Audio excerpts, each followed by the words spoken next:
Isa na namang napakagandang pagkakataon ang binigay sa atin ng ating mahal na Diyos upang tayo magkasama-sama sa programang Oras ng Pag-aaral. Mainit na pagbati po ang nais kong ipaabot sa lahat ng mga sumusubaybay sa programang ito. Ako po si Pastor Jose Zabat Jr. at si Pastor Nestor Ilioma ang makakasama ninyo para sa ilang mga minutong talakayan dito sa ating pag-aaral. Pastor, kamusta po? Mabuti naman, ang Diyos ay patuloy tayong pinagpapala at binibigyan niya tayo ng pagkakataon na ibahagi ang kanyang salita sa pamamagitan ng ating talakayan, Pastor, dito sa Oras ng Pag-aaral. Lalong-lalo na ang leksyong ating tinatalakay ngayong trimestre, ang aklat ng Job. At tayo natutuwa sapagkat dumarami ang ating nakakasama sa pag-aaral na siyang sinusubaybayan itong programa sapagkat nakikita nila na ito ay nakakatulong ng malaki maging sa mga tagapagturo natin kapag ka Sabbath School. So kaya nagpapasalamat po kami na patuloy ninyong sinusuportahan ng programang ito at patuloy niyo pong ipanalangin. At sa lahat ng mga sumusuporta, maging sa pinansyal at ganun din sa patuloy ninyong pagsubaybay, inyo pong tanggapin ang aming pasasalamat at mainit na pagbati sa inyong lahat. Tayo po ngayon ay nasa ika-6 na serye ng ating pag-aaral dito sa huling quarter ng taong ito. At dito sa ating pag-aaral, pag-uusapan po natin ang naging papel ng mga kaibigan ni Job nang sila'y sumama sa pagdurusa nitong si Job. At paano natin maiiwasan ang madaling paghusga sa iba na hindi natin binabaliwala ang mahalagang turo ng Biblia. At ito po ay merong napakagandang pamagat, ang sumpang walang dahilan. So bago po tayo tuluyang tunguhan ang ating mga talakayin, atin munang hilingan si Pastor Ilioma sa panalangin. Maibigin naming Diyos na nasa mga langit, sa banal na oras ng aming pag-aaral ng inyong salita, ay pahintulutan niyong muling makaulayaw namin ang banal na Espiritu upang magdala ng kaaliwan, karunungan, at pagkaunawa ng inyong mga kinasiyang salita. Salamat po na maaari naming talakayan ito na mayroong kalayaan, mayroong pag-asa at mayroong pagpapala na inyong inilaan sa sino mang may kababaang loob na nais maunawaan ang inyong mga banal na panukala at mga tugon sa aming mga katanungan. Salamat po na aming pag-aaralang muli ang karanasan ni Job upang dito'y makita namin kung paano ang kanyang mga kaibigan ay nikasalamuha at nagkaroon ng tugon sa kanyang kalalagayan, maging ito man ay tama o mali. Makita namin ang mga bagay at butil ng katotohanang aming pupulutin upang isakabuhayan at gawin kung kami mayroong mga karanasang katulad ng naranasan ni Job. Patawarin niyo kung saan kami nagkukulang at pahintulutan ninyo na ang inyong salita ay maging mabisang instrumento na babago ng aming mga pananaw, ng aming mga konbiksyon at ng aming mga pagtatalaga hanggang sa muling makita namin ang aming Panginoon sa alapap ng langit. Amen. Sapagat ito ang aming hinihiling sa matamis na pangalan ng aming Panginoong Jesus. Amen. Amen. Dito po sa ating pag-aaral, binanggit ang napakagandang susing talata mula sa Job Kapitulo 4, talatang 17. Magiging ganap pa ba ang taong may kamatayan kaysa sa Diyos? Lilinis pa ba kaya ang tao kaysa sa may lalang sa Kanya? Ayan. Pastor, ang talatang susi ng ating pag-aaral ay isang katanungan. Mapapansin ninyo, Pastor, na si Job ay nagsimulang magkaroon ng series ng mga katanungan mula nang siya ay makaranas ng mga sunod-sunod na trahedya sa kanyang buhay. Subalit dito, papansinin natin na ang Job na ating pinag-aaralan ay nagkaroon ng isang pananaw na tinatanong niya. Unang-una, dito sa katanungang ito, Pastor, na iyong binasa, ay sinabi niya na ang tao ay may kamatayan. Sa English, ginamit ay mortal. Ang ibig sabihin, ang kanyang buhay ay maikli. May pasimula at merong wakas. At ang sabi rito ay, mas lilinis pa ba kaya ang tao kaysa sa kanyang manlalangan? Mas pure ba ang tao? Ang ibig sabihin, mas mahihigit pa ba ang tao yung kanyang pagiging matuwid kaysa sa kanyang Diyos na matuwid? Now, dito mapapansin natin na tinanong ito sapagkat yung issue na si Job baga ay dinalaw ng kanyang tatlong mga kaibigan. Yeah, Ayan. okay. So, pagkatapos ng trahedya, ay natural na tayo'y pumunta at damayan ang ating mga kaibigan at mga kakilala. Ayan. So, dito sa tagpong ito, ay pinuntahan ng kanyang mga kaibigan. Tatlong mga kaibigan yon, si Eliphaz, mapapansin natin yon, si Bildad at saka si Sopar. So, tatlo yung mga pumunta sa kanila. At napakaganda. Alam ba ninyo, Pastor, na sa ating pagtalakay ay 7 araw nakasama nila si Job. Na sila ay nanahimik lamang na umupong kasama niya. Yan. Maganda, ano? Ang tagpo ay 7 araw silang nakipagdalamhati. Para bang lament kasi ito pagdadalamhati, lalong-lalo na doon sa kamatayan ng kanyang mga anak at yung trahedyang nangyari sa kanyang buhay. So, 7. Very important na number na sa customary ng mga taga-Mediterranean o Mesopotamian person ng mga panahong yon ay ito yung pakikipanahon na ibinibigay upang bigyan ng kahalagahan yung mga pumanaw na bahagi ng ating sambayan. Yeah. So ito ngayon yung ating titingnan na bakit kailangan nating tuklasin yung pananaw ng ibang tao katulad nitong tatlong kaibigan nitong si Job na nakiramay at nakidalimhati sa kanya. Ayan, Pastor, maganda yung puntong yun, nais kong ating idiin. Nung nakaraang linggo, pinag-usapan natin yung pananaw ni Job. Ni Job. Yan. Ano ang pananaw niya doon sa nangyari sa kanya? Yan. At ano ang pananaw niya kung bakit pinahintulutan ng Diyos yun na nang mangyari sa kanya? Ngayon namang linggo ay ating tatalakayin ang pag-aaral tungkol sa ano ang pananaw ng kanyang mga kaibigan tungkol doon sa nangyaring trahedya at pinahintulutan ng Diyos at ano ang kalalagayan ng Diyos kung iuugnay natin doon kay Job na pinahintulutan niyang dumanas dito. So mahalaga yon, yung pananaw. Maaring ang pananaw natin ay tama o mali. Pero ito'y pinahayag ng banal na kasulatan. Si Job, nagkaroon din siya ng maling pananaw. Ating napag-aralan yun. At dito makikita rin natin na hindi lahat ng sinabi ng kanyang mga kaibigan pagkatapos ng 7 araw nung sila'y magsimulang tumugon, nung si Job ay magsalita na, ay tumugon na sila. So hinintay nila na magsalita si Job at pinasimulan yung pagpapahayag at pagpapaliwanag nung karanasan na kanyang nadanasan. Kaya nga, tingnan natin, ano yung issue ng pag-uusap ni Job at ng kanyang mga kaibigan, lalo tigit doon sa unang bahagi nitong aklat na ating pinag-aaralan. Ayan, mapapansin natin, Pastor, na ang Diyos ay matuwid. Opo. At ang kanyang mga tagasunod, kagaya ni Job, ay relative na pwede siyang matuwid. At sa pananaw nila, at ito yung napakahalagang punto na nais na itingdiin, na dumarating, sangayon sa kanyang mga kaibigan, lalong-lalo na kay Eliphaz, na pag dumating ang trahedya, dapat tignan ng tao kung bakit dumating ito. Okay. Sapagkat dumarating lamang ang mga ganito at pinahihintulutan ng Diyos kung hindi tayo matuwid o hindi tayo gumagawa ng tama sa kanyang harapan. Ito yung pananaw ng kanyang mga kaibigan, Pastor. Pero sa bawat issue ay meron talagang pinagbabatayan.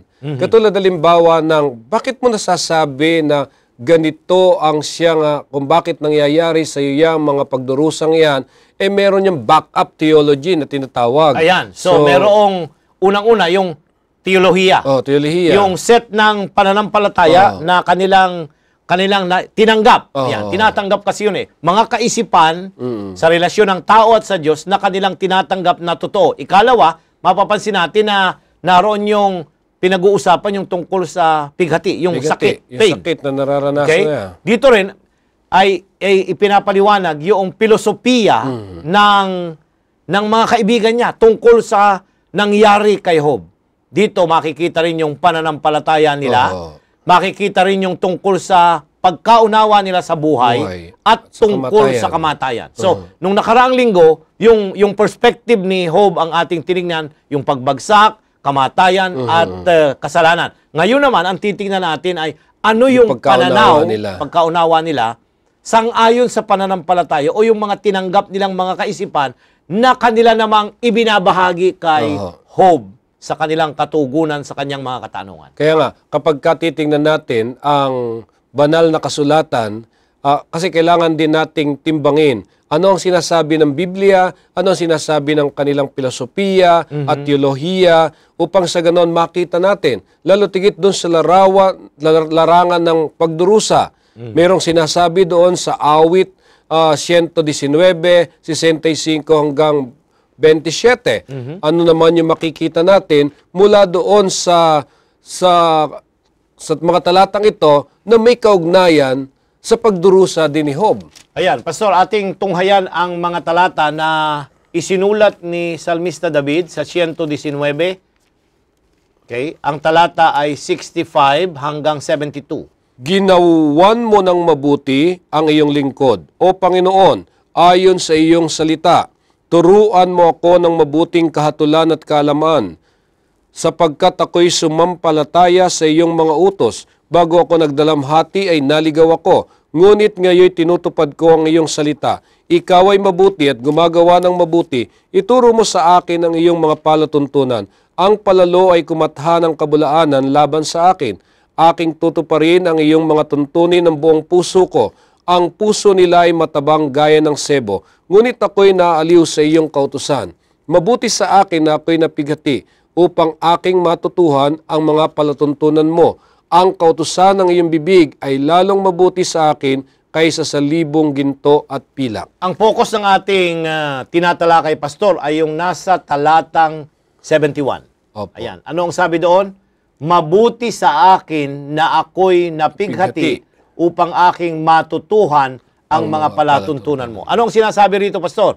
Pinahintulutan ng Diyos na mangyari yung mga pighati, kahirapan, kamatayan sa kanyang sambahayan, pagkawala ng kanyang mga ari-arian para matutunan niya. So kay Salmista David, yung nangyari kay Job.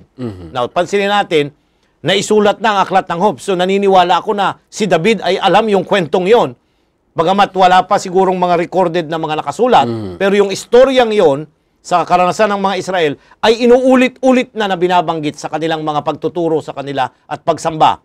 Pero ang punto dito ay, para kay Salmista David, mabuti yung dumaraan ng ganito. Ano yung kabutihan doon? Kasi ito yung paraan na tinuturuan tayo ng Diyos. May mga bagay siyang nais na matutunan natin sa buhay at sa relasyon natin sa Kanya, na ito lang ang mga paraan, itong mga pighati, mga kahirapan, mga sakit, na para makilala natin siya ng lubusan. Yeah, katulad halimbawa na kapag dumaan sa atin itong mga ganitong karanasan, na-appreciate natin sapagkat kung hindi dahil sa karanasang ito, hindi ka magiging matibay. So kaya nga dito sa ating pinag-aaralan ay makikita natin na meron tayong mga pagsubok na dinadaanan pero ang bunga ay kabutihan. Ayan, so papansinin natin, Pastor, na ang layunin nitong mga pagsubok, kung sa perspective naman ng Diyos, ay para sa ating ikabubuti. Ayan. So dapat yun ang hinahanap natin eh. Kasi kung minsan pag dumating na nito, ang tingin ng iba ay kagaya nung may bahay ni Job na napag-aralan natin, ay ang tingin niya ay pinabayaan ka na ng Diyos. Iwan mo na rin siya. Ayan. So, may mga pagsubok na maganda ang bunga. Meron din namang mga pagsubok na hindi maganda ang bunga. Kaya nga, may tatanong natin, kung sakaling dumating sa iyo ang pagsubok na maganda ang bunga, paano mo siya haharapin? At paano mo rin haharapin yung hindi maganda ang bunga? Ayan. Ako'y naniniwala, Pastor, sa aking pag-aaral ng banal na kasulatan, lahat ng pinahihintulutan ng Diyos na pagsubok ay merong mabuting bunga. Pero ang kaibahan lang nung mabuting sinasabi natin at hindi ay yung epekto ngayon. Kung minsan, hindi ngayon. Hindi natin maunawaan ngayon eh. Bakit namatay yung nalunod meron tayong isang manggagawa, nalunod ang kanyang anak. Samantalang sila ay nagpa-family swimming. Anong ikabubuti nun? So, sa unang tingin natin ay yun na isang trahedyang nangyari. Okay. Pinahintulutan na bumagsak ang ating anak sa isang eksaminasyon na board na pinag-aralan niya at nahirapan siyang bakit nangyari ang ganon? Na kung minsan ay na-distress ang ating mga sariling mga anak. Bakit nangyayari yung mga yon? So, parehong mabuti, Pastor. Sa aking pananaw ay mabuti ito, pero yung application na pagtingin natin ay ngayon, yung epekto ngayon. Kung ito ay haharapin natin na mayroong pagtatapat at pagtitiwala sa Diyos, magiging mabuti ito ngayon. Yeah. So, So yung response, Pastor, doon nakikita kung ano yung resulta nito, mabuti ba ito o masama. so doon ngayon nakabatay kung paano mo harapin yung ganong karanasan. Kasi po, marahil dapat na maunawaan natin na kapag kayong iyong hinaharap o yung pagsubok na siyang nararanasan mo sa ngayon, naging mabuti bunga, ano naman ito para sa iyo? Ayan, kung ito'y mabuti, ito ngayon para sa atin, unang-una ay yung ating ugnayan sa Diyos. I-check natin yun . Ako ba'y lalong napalapit? Pag tayo sinusubukan, tayo ba'y napapalapit sa Diyos? Ikalawa, sa panahon na dumarating ang ganito, ito ba'y nagbabind sa ating sambahayan? Tayo ba'y napapalapit sa isa't isa? At dito rin nakikita, ano naman ang cooperation ng iglesia? Ayan, nabahagi tayo ng sambahayan. Lalo na kung minsan na ang isang mananampalataya ay walang suporta sa kanyang sambayan dahil hindi naman niya kasama sila sa pananampalataya. Ang suportang dumarating ay ang iglesia. So nakakabuti ito dun sa tao, sa kanyang sambahayan at sa iglesia na i-exercise natin yung likas ni Kristo na makiramay at makilahok sa kanilang mga kahirapan. Kaya nga, sa mentras na tayo nagiging matagumpay, sa mga pagsubok na dumarating sa buhay natin, lalo sana natin na madama yung pangangailangan na maging mas malapit sa Panginoon. Kasi may mga pagkakataon din naman na yung hinaharap nating pagsubok, hindi nagiging maganda yung bunga. Dahilan marahil sa mali rin nating pagharap doon sa mga pagsubok na yun. Tama yun, Pastor. Kasi nasa perspective nga ng tao napapansin ninyo na yung isang pagsubok na ibinigay ng Diyos na ikabubuti sana natin, gagamitin ito ng diablo also para ma-counteract yung panukala ng Diyos. So, doon sa malaking tunggalian wag natin tatanggalin kasi meron yung dalawang yung madalawang puwersa, mabuti at masama, na pag may nangyari sa atin na seemingly na masama, gagamitin ng kaaway ito para mapalayo tayo sa Panginoon.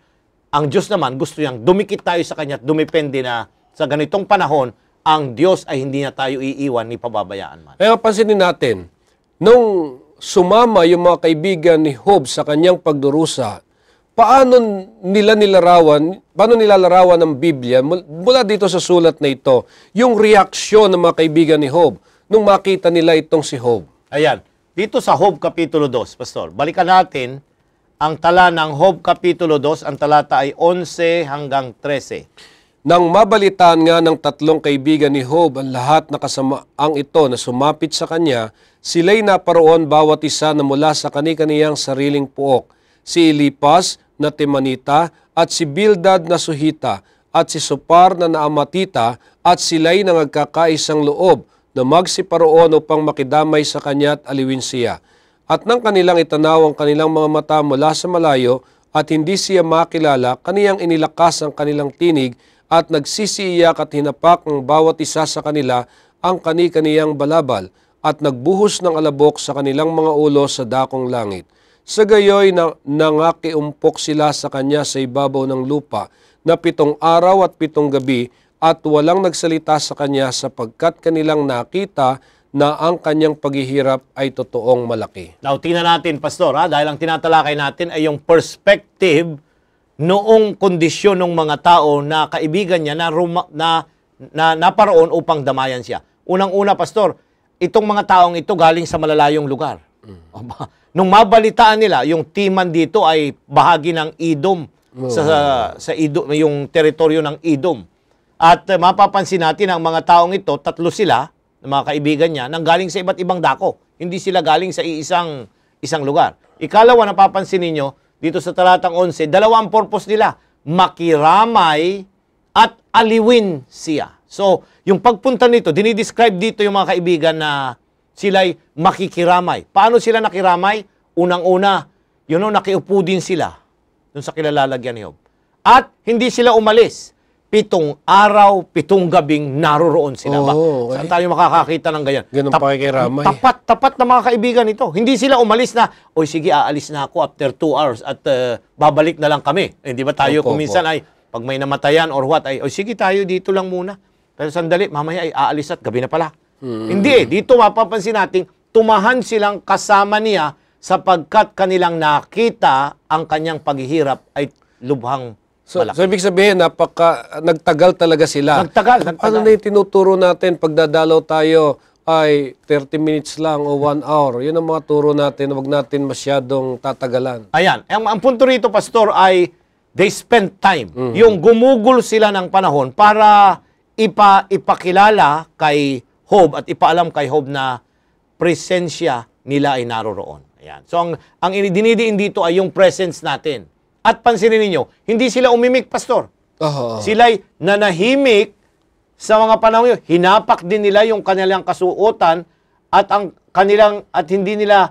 dinamayan yung tao na nagdurusa. Hindi sila nagsimulang makipag-usap o sila ay nagbigay ng payo o condemnation doon sa nangyari. Kaya nga, ngayon ang tanong, ano yung mali sa sinabi ni Eliphaz kay Job? Yan. Kapitulo 4. Now, after 7 days na, yan, pagkatapos na ng 7 araw, Pastor, ang unang nagsalita, of course, si Job. Now, sumagot itong si Eliphaz, talatang 1 hanggang 11. Dito natin makikita kung ano yung kamalian ng kanyang panimulang mga pangungusap na binanggit tungkol sa pagdurusa ni Job. Yan. Nang magkagayoy sumagot si Eliphaz na Temanita at nagsabi, kung tikman ng isa na makipag-usap sa iyo, ikababalisa mo ba? Ngunit sino makapipigil ng pagsasalita? Narito ikaw ay nagturo sa marami at iyong pinalakas ang mahinang mga kamay. Ang iyong mga salita'y nagsialalay sa nangabubuwal at iyong pinalakas ang mahinang mga tuhod. Ngunit ngayoy dinaratnan ka ng kasamaan at ikaw ay nang lupaypay. Ginagalaw ka at ikaw ay nabagabag. Hindi ba ang iyong takot sa Diyos ay ang iyong tiwala at ang iyong pag-asa ay ang pagtatapat ng iyong mga lakad? Iyong alalahanin, sinasamo ko sa iyo, kung sino ang namatay na walang malay o saan nangahiwalay ang mga matuwid, ayon sa aking pagkakita, yaong nagsisipag-araro ng kasamaan ay nangaghasik ng kabagabagan ay gayon din ang inaani. Sa hinga ng Diyos sila'y nangamamatay at sa bugso ng kanyang galit sila'y nangalilipol. Ang ungal ng leon at ang tinig ng mabangis na leon at ang mga ngipin ng mga batang leon ay nangabali. Talatang 11, ang matandang leon ay namamatay dahil sa kawalan ng huli at ang mga batang leong babae ay nagsisipangalat. Ang unang mga pangungusap na binitiwan ni Eliphaz, Pastor, sa mga talatang iyong binasa ay nagsasabi na ang Diyos ay matuwid. Ang kanyang katarungan ay tama. Hindi siya nagbibigay ng paghatol na mali. Ito yun ang dinidiin ng mga talata na kung ang tao ay dumaranas ng mga pighati at mga kahirapan, ito ay dahil sa kanyang resulta ng bunga ng kanyang mga pinaggagawa sa kanyang mga buhay. Ito'y malinaw na idiniin dito. Ibinigay na halimbawa yung mga leon at kung ano-ano pa diyang mga imagery na nagpapakita na kinakailangang mag-struggle ang tao sapagkat ang kahirapang nangyayari sa kanyang buhay ay bunga rin ng kanyang kapabayaan at ng mga bagay na ginagawa niya na hindi tama at angkop sang-ayon sa banal na kalooban ng Diyos. So, dito pumapasok na itong si Eliphaz ay mayroong pagkakaunawa sa teolohiya. Alam din niya ang kung paanong ang Diyos ay gumagawa sa buhay ng mga tao. Kaya nga lamang ay tingnan natin kung ano yung dalawang suliranin sa pangungusap na ito ni Eliphaz. Ayan. Dito, Pastor, makikita natin ang dalawang suliranin. Unang-una, yung questionable o maling teolohiya.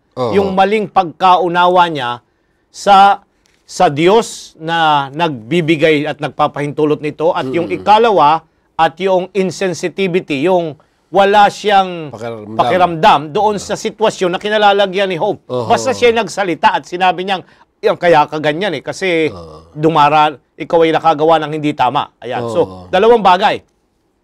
Unang-una, yung mali niyang pananaw na pagka ikaw ay dumanas ng mga kahirapan at ng mga pighati, bunga ito ng iyong mga maling gawi. Oo. Hindi naman natin sinasabing totally na mali yun, Pastor. Oo. Kasi sa banal na kasulatan, bunga ng pagkakasala nga, in general, ng ang tao'y magkasala, ang mga sakuna, mga pigati, kamatayan, bunga nga ito. Yeah. Pero papansinin natin na sa araw-araw na mga nangyayari, hindi ibig sabing pagka ikaw ay nagkasala, ay paparusahan ka agad na ito na yung karampatan na equivalent na dapat mong tanggapin. Yeah, kasi yun yung ating mga pananaw, kahit na nung una pa man, na kaya ang taong yan nagdurusa, kaya yan nagkakasakit, kasi meron siyang nilabag na pamantayan. So kaya nga, marahil, kung isipin natin kung hindi natin liliwanagin itong mga sulat na ito, hindi naman natin makikita na itong pangungusap ni Elipas ay medyo questionabling teolohiya. At hindi nakakaramdam doon sa kalagayan nitong si Job. Ayan, iugnay natin doon sa ating mga karanasan ngayon, Pastor. Kunyari, mayroong isang tao, may kakilala tayo na membro ng iglesia na aksidente. Pupuntahan natin. Pagpunta natin doon sa kanyang room, ay ano ang ating sasabihin? Sasabihin natin, ay kaya ka na aksidente ay siguro meron kang nilabag na hindi tama. Oo, kaya ka na aksidente kasi nilabag mo yung batas ng trapiko. Now, kung titingnan mo na yung naka-aksidente sa kanya, dahil hindi naman siya yung bumangga, o titingnan mo yung sitwasyon, ay lasing. So, sino ang may problema? Yung bang na-aksidente na dinadalaw natin o meron pang ibang mga naka-apekto sa kanya? So, doon pa lang makikita natin na yung filosofiya at aral nitong si Elipas ay hindi angkop doon sa sitwasyon na kinalalagyan ni Job. May mga pagkakataon na yun ay natama. Yeah, meron kasi tayong tendensiya na maghusga sa bawat sitwasyong nangyayari. At yun ay napakabilis nating magawa. Dahilan sa marahil na meron tayong mga perspective o may mga pananaw kung bakit nangyayari yung mga bagay na ito. Kaya tinitingnan natin, sa una talagang hindi natin makita na yung intensyon ni Elipas kung ito ay tama o ano, kaya nga maganda nating alamin kasi yun namang sitwasyon nila ay yan din yung sitwasyong hinaharap natin sa tuwi-tuwi na. Paano natin aaliwin yung mga nasa gitna ng kalungkutan dahil sa pagkaulila sa kanilang minamahal? Ayan, magandang katanungan yan, Pastor. Kagaya nung sinabi ko sa atin, pagka may na-aksidente, may namatayan, kakilala natin, ay pagpunta natin, ganito ang sinabi natin, ay baka tayo paalisin doon sa kilalalagyan ng ating mga Hindi ganun Dapat paano natin naaliwin? Unang-una sa lahat, yung ating presensya. Ating diniin na yun sa mga nakalipas sa pag-aaral, nandun tayo at less ang ating pagsasalita, Pastor. At paano? Kaya nga pag may nagsesermon o nagkakaroon tayo ng programang ginagawa, binabalik natin sila doon sa mga pangako ng Diyos na nasa banal na kasulatan. Yun yung gagamitin natin na pang-aliw sa kanila. At kung minsan, kung kinakailangan tayong magsalita ng ating mga patotoo, lalong-lalo na kung dumanas din tayo ng ganon, na parallel nung kanilang nararanasan, maganda in a brief way, sa maikling pagkakataon, hindi yung napakahaba, nabanggitin natin sa kanila na dumanas din tayo ng ganito, pero sa inyong ating karanasan, hindi tayo pinabayaan ng Panginoon. So parang nakikita ko dito na yung bang useless yung mga teolohiyang malalalim na siyang babanggitin mo sa panahon na merong pagdurusa o di kaya yung mga napag-aralan mo sa paaralan, yung magiging batayan mo kung paano mong titimbagin ang bawat sitwasyon. Ngayon ay dito sinubukan. Nakita ko na parang sinubukan ni Elipas na i-depend ng Diyos. Para bagang ininsist niya ipatanggap ang Diyos. So, bakit niya ganun yung kanyang pagkasidhi na i-depend ang Diyos? Ayan, unang-una sa lahat, meron yung concept na ang Diyos ay hindi naapektuhan ng ating mga kaisipan at ng mga karanasan natin. Yan. So, tayong mga Adventista, hindi tayo galing doon sa camp na yun Yan. Kaya meron yung aral ng predestination, Pastor. Doon gagaling yun Doon sa concept na ang Diyos hindi naaapektuhan ng ating mga karanasan. Ayan. So, they're coming from that camp. Hindi ko sinasabing tama yon. Ayan. Kaya, may argument na kinakailangang patunayan natin na ang Diyos ay hindi naapektuhan ng ating karanasan. Bagamat ang Diyos sa karanasan ng ating Panginoong Hesus ay tumangis noong si Lazarus ay mamatay, pero hindi pwedeng mabago yung kanyang likas. Hindi nababago yung kanyang likas eh. Ang tao kasi, naapektuhan tayo pag may nangyari, di ba? Opo. Nagagalit tayo pagka... natural. Nagiging natural. Ang Diyos, hindi eh. Hindi yung pag may nangyari sa kanyang mga anak ay maghihiganti rin siya at babalikan yung mga nakagawa ng hindi mabuti sa atin. Hindi ganun ang Diyos eh. So, bakit niya ipinagtatanggol dito ang Diyos? Si Eliphaz ay nangusap ng ganito sapagkat ayaw na ang Diyos ang maging dahilan kung bakit nangyari ang mga bagay na ito. So, ipinagtatanggol niya yung concept na ang Diyos ay matuwid. Hindi siya ang naging dahilan kaya ka dumaranas niyan. Ang dinidiin niya, ikaw ang dahilan. Ikaw ang gumawa niyan sa iyong sarili. Hindi Diyos ang may gusto na mangyari yan sa iyo. Which is, tama rin, in a sense, yung kanyang concept. Yun nga lamang, talagang sa isang taong nagdurusa, mahirap niyang tanggapin na kaya siya nagdurusa, dahil sa kanya ring sariling kagagawan. Ayan. Kaya nga, maganda yung binanggit nyo kanina, yung predestination. Kasi may mga taong naniniwala na yung mga pangyayari na nangyayari sa iyo, yan na yung tadhana mo. Ayan, predetermined. Yun ang ginagamit ng ibang mga nagtuturo ng Biblia. So, dito pumapasok ngayon, ang Diyos talagang tinakda niya na ang tao ay maligtas. Tama yun. Subalit, nasa sa tao kung pipiliin niyang siya'y maligtas. So, kaya nga, nagkakaroon ng pagbabago yung takbo ng buhay niya sa paraan ng kanyang pagpiling ginagawa. Ganun pa man, itong mga pagdurusa na nararanasan ng tao, hindi natin pwedeng sabing pinili niya kasi na siya'y magdusa. Pinili niya kasi na siya'y magkasala para siya'y magdusa. So sa makatwid, pumapasok dito yung mga katuruan na kung saan kapag tayo ay may mga taong nakikitang nagdurusa, yung nakikisama tayo sa kanila upang sa ganon madama natin kung ano yung nadadama nila. Tama siguro, Pastor, yung naririnig ko mga turo na ilagay mo yung sarili mo doon sa sapatos nila. Tama yun, Pastor. Kinakailangan na maunawaan natin at nandun tayo sa aktual na sitwasyon. No two experience are the same. Walang, bagamat tayo kung minsan ay dumadaan ng ganon, yung mamatayan, pero iba rin yung sitwasyon ng iba. Kaya nga nung nakaraang leksyon, at parang hindi natin masyadong natalakay yun na ang ating paghihirap ay within the context lang nung personal. Hindi ko madadama yung iyong nadadama kahit na dumaan ako sa ganyang karanasan. Iba yun.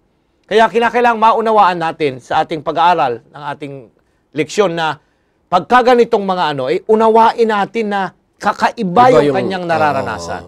Kakaiba rin. Bakit sasabihin? Bakit ikaw nagre-respond ka ng negative? Bakit nung ako ang dumaan ng ganyan ay hindi ganon? Hindi pwede. Dapat intindihin natin yung kalalagayang kinalalagyan niya. Hindi natin dapat ilagay yung ating karanasan sa kanya, kundi bagkos yung kanyang karanasan, yun ang unawain natin. May pagkakataon kasi kung ano yung naranasan mo, yun ang gusto mo i-gate sa tao. Na dapat ganun din ang kanyang gawin. Ganun pa man. Alam niyo itong binanggit itong sa Eliphaz kay Job. Hindi lang ito nasa dito sa lumang tipan. Ito ho'y muling inulit sa bagong tipan. At dito titingnan natin kung ano yung naging argumento nitong si Eliphaz dito sa bagong tipan. Ayan. Ating tingnan ang ilang mga talata, Pastor. Dito sa Lucas, Kapitulo 1, ang talata ay 52. Narito yung argument na ginamit din ni Eliphaz sa lumang tipan at tingnan natin na ito'y nasasabi rin ng mga tao sa kapanahunan ng bagong tipan. 52 ng Lucas, Kapitulo 1. Ibinaba niya ang mga prinsipe sa mga luklukan nila at itinaas ang mga may mababang kalagayan. Ayan, so ang Diyos ay narito. Siya yung nagpapahintulot na mangyari ito. Binababa yung mga prinsipe, itinataas yung mga yon. Walang problema doon, Pastor. Totoo naman yon. Pero ang punto ay, anong dahilan kung bakit niya ibinaba? Dahil ikaw ay nagkasala, ikaw ay nagkamali? Hindi. Ito ba'y dahil siya ay matuwid at yun ang gusto niyang mangyari para sa iyo? Whether you like it or not, gagawin niya? Hindi ganun eh. Pero dito sa bagong tipan, ipinaparating din na itong konseptong ito ay hindi wala o nawawala, kundi nagpapatuloy itong mga ganitong kaisipan. Bagamat hindi totally na tama ito na itong pagbatayan natin pagka ang isang tao'y dumaranas na, ay, natanggal ka sa trabaho mo kasi, o kaya ibinaba ka, o hindi ka na re-elect, pastor. Bagamat totoo siguro mayroong mga kamali ang nangyari o kaganapan, pero papansinin natin na ang Diyos ay mayroong sariling panukalat. Nakikita niya na ikabubuti mo rin yung bagay na yon, kaya hindi ka muna nilagay ngayon. Kung minsan, sa aking personal na karanasan ay mas nagiging blessing ka sa karamihan kapag ka ikaw ay wala ka dyan sa posisyon na yan. Kung minsan nagiging tayo na, bakit ako'y nanlulumo na, ako'y hindi na ganito. Papansinin mo yung pastor na may panukala ang Diyos. Now, tingnan natin ang isa pang talata. 1 Corinto 3:19. Sapagkat ang karunungan ng sanlibutan ito ay kamangmangan sa Diyos, sapagkat nasusulat, hinuhuli niya ang marurunong sa kanilang katusuhan. Ang iyong binasa, pastor, na talata mula sa sulat ni Apostol Pablo ay ipinakikitang muli yung kaisipan na pinaniniwalaan ni Eliphaz sa lumang tipan na ang Diyos ay tinitingnan ng mga tao at yung kanilang mga karunungan ay hinuhuli niya, lalong-lalo na yung mga mapagmataas. Ayan. So dito, makikita na naman na yung tao mapagmataas, iginagawad lang ng Diyos yung karampatan nila. Pag sila'y nagmamalaki, yung karunungan nila ay pinagmamalaki nila, sinasabi rito na ito'y corresponding. Kaya kayo nagkakaganyan dahil inaangkin niyo yung karunungan na kaya kayo pinahihirapan dahil yung karunungan na dapat ay galing sa Diyos ay kinikilala niyo sa inyo lamang. So kaya nga ngayon, pinakikita dito sa ating leksyon na hindi maganda yung madali mong hatulan yung iyong kapwa na dumaranas ng pagdurusa. Ngayon, meron ba tayong masasabing batayan mula sa Biblia na yung isipan na kay nagmamadaling humatol, lalo na sa mga dumaranas ng pagdurusa, ay tama o mali?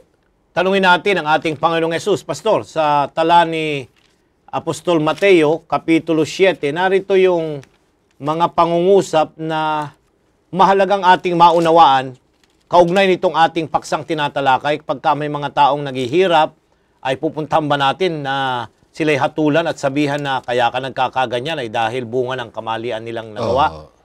Huwag kayong magsihatol upang huwag kayong hatulan, sapagkat sa hatol na iyong ihahatol ay hahatulan kayo at sa panukat na inyong isusukat ay susukatin Narito kayo. ang prinsipyo na itinuro ng ating Panginoong Hesus na bahagi noong Sermon on the Mount, yung sermon sa bundok.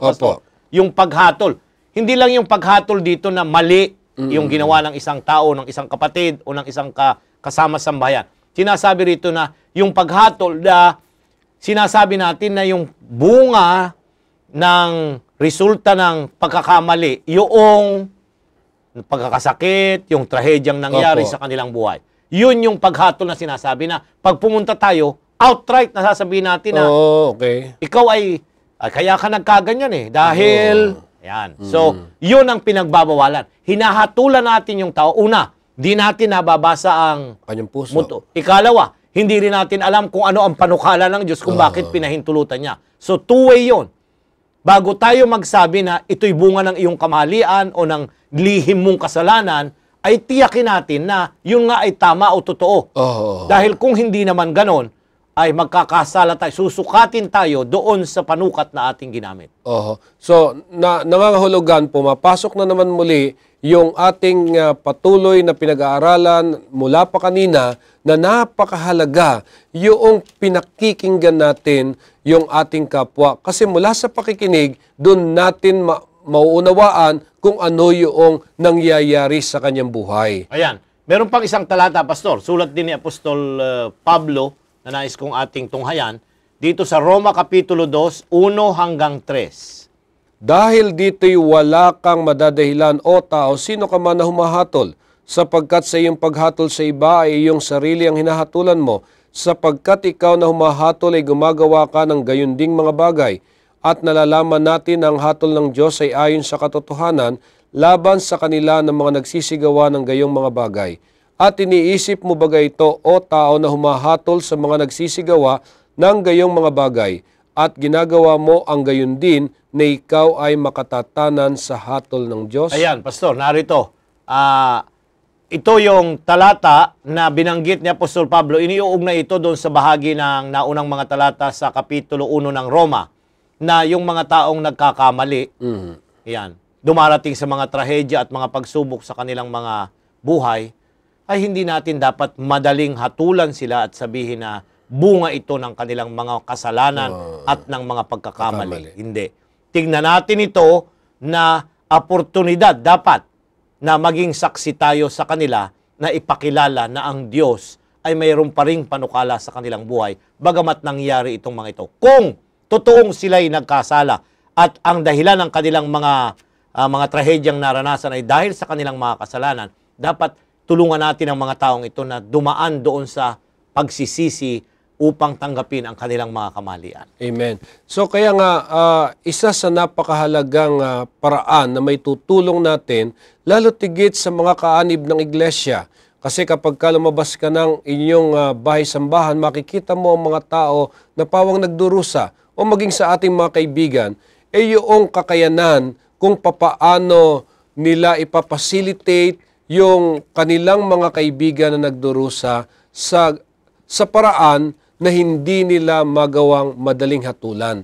Kung ano yung kanilang, kung bakit sila ay nagdurusa na mula sa kanilang pagkakamali. Subalit, nakikita ko na hindi madali na lumapit sa mga taong nagdurusa. Siguro dapat din nating malaman kung paano natin malalaman yung pagkakaiba, kung kailan kailangan ng isang tao ng pakikiramay at awa, at kung ang isang tao ay kailangan pagsabihan o sumbatan. Ayan, Pastor, nasa timing yan.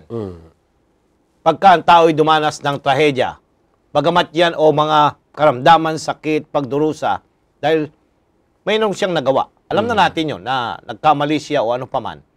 Ang una, yung katatapos ng trahedyang yon, hindi yung time, Pastor, para siya lecturan at sawayin. Ito yung panahon ng paggramay sa kanya. Pagka nag-still na yung water, ibig sabihin, napayapa na at naayos na, yun ang panahon na pwede natin siyang lapitan at sabihin kung talagang siya may kapagkakamali na personal, nakakausapin siya. So, yung timing nun, doon makikita yung timing kung kailan dapat gawin yung awa at simpatya at yung panahon na tayo'y magturo sa kanya at siya'y sawayin sa kanyang mga. Hindi pwedeng pagsabayin ito, Pastor. Unang-una, yung awa muna, tsaka na yung correction later. Yan. Ganon din ang Diyos eh.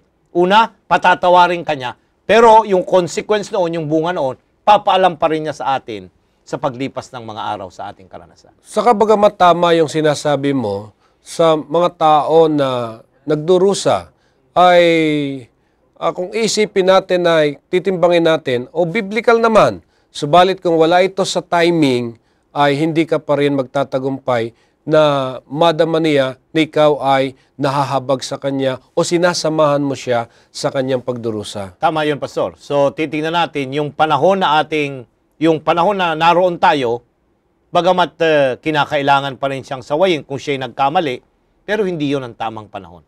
Katatapos lang ng trahedya, kagaya dito kay Job, ay kinakailangan damayan muna natin siya at ipakita yung ating awa by good words at yung sa mga pagtangkilik sa kanyang pangangailangan. So, paano mo naman na sasabihin sa kanila yung sila'y pagsasabihan mo na yun namang sinasabi mo ay nakabase mula doon sa aral ng Biblia. Ayan. So, dapat makita natin, iba yung konsepto ng hinahatulan, iba yung konsepto na pinatitibay natin sila sa magitan ng ating mga sinasabi sa kanila. So, paano natin gagawin? Mahirap talaga yun, Pastor. Pag pumunta tayo sa isang dako, naroon sa perspective kasi ng tao na, makakakala niya ay tayo'y nagmamagaling o tayo ay feeling mas righteous sa kanya. Dumarating yun eh. Lalo na yun sa mga taong naghihirap. Very sensitive sila dun sa kanilang mapapakinggan. Kaya tayo rin napupunta doon, bantayan natin na hindi tayo judgmental, but rather ang ating mga statement na bibitawan ay exhortive nagpapalago, napapaangat siya na tingnan ang mga nangyari na mayroong, at tanggapin din kung mayroon siyang kamalian na may pagpapakumbaba. Dahil makikita niya mula sa ating pagsasalita na hindi condemnatory yung ating approach sa kanya. Tama. So, mahalaga na marami tayong alam mula sa Biblia. Napakahalaga rin na meron tayong maliwanag na filosofiya sa ating mga buhay. Subalit ang mga ito, sa panahon na lumalapit tayo sa mga taong nagdurusa, minsan dapat din nating huwag muna siyang gamitin at ating gawin na mas una nating mapakinggan kung ano ang kanyang nararamdaman. Sa ganoong paraan, masasamahan natin sila sa kanilang pagdurusa. At kapag naramdaman nila na meron pala silang kasama habang sila'y nagdurusa, bukod sa atin at saka sa Diyos, lalong lalakas ang kanilang kalooban na mapanagumpayanan yung kanilang hinaharap. At dito ho, maiiwasan din natin ang madaling paghusga sa kanilang hinaharap na hindi natin mababaliwala ang mahalagang mga turo ng Biblia. So kaya nga sa pagkakataong ito ay isa na naman na pag-aaral na nakatutulong sa atin ng malaki upang maging matagumpay tayo na maipadama yung ating kahabagan sa mga taong dumaranas ng pagdurusa. Kaya nga ang kasaysayan ni Job ay napakalaking tulong para sa atin upang maipag-abot natin sa mga tao ang pag-ibig ng ating mahal na Diyos. So maraming salamat sa inyong pakikisama at bago natin tapusin ito, tayo muna'y manalangin. Dakila po naming Diyos, alam namin na napakaraming mga tao sa palibot namin ang dumaranas ng pagdurusa. Maaring naroon lamang din sila sa loob ng aming tahanan, ang aming mga katrabaho o mga kaibigan. Subalit Panginoon, kung wala kaming patnubay ng inyong banal na Espiritu, baka sa halip na madama nila na kami ay kasama nila sa kanilang pagdurusa, ang madama nila ay yung pagsumbat o yung hindi tamang paghatol. Kaya nais po naming hilingin sa inyo, Panginoon, patuloy nyo nawang ibuhos sa amin ang banal na Espiritu. Ito ay gumawa sa buhay namin upang sa bawat pag-abot namin sa kapwa namin na nagdurusa, madama nila ang pag-ibig ng Panginoon at sila'y sasamahan ng Diyos sa pagtatagumpay. Pagpalain nyo nawa ang lahat ng mga sumusubaybay sa programang ito. Kami po ay inyong laging iligtas mula sa anumang uri ng kapahamakan at sakuna at bigyan nyo kami ng matibay na pananampalataya na kung darating na ang Panginoong Hesus, sama-sama kaming sasalubong sa Kanya upang tapusin na ang lahat ng pagdurusang dinaranas namin. At kami uuwi na sa tahanang pinagpala na puno ng kaligayahan sapagkat kasama na namin ang aming Panginoon. Marami pong salamat, dakilang Diyos, sa pagdinig nyo sa aming panalangin. Ito po ang aming hiling sa pangalan ni Jesus. Amen. Sa muli po mga ginigiliw ko, ay nagpapasalamat kami sa inyong patuloy na pagsubaybay sa programang ito. Sana'y muli tayong magkasama-sama sa susunod na serye ng ating pag-aaral. Ako po si Pastor Jose Zabat Jr. at si Pastor Nestor Ilioma ay nagsasabing sumagana nawa ang inyong pamumuhay.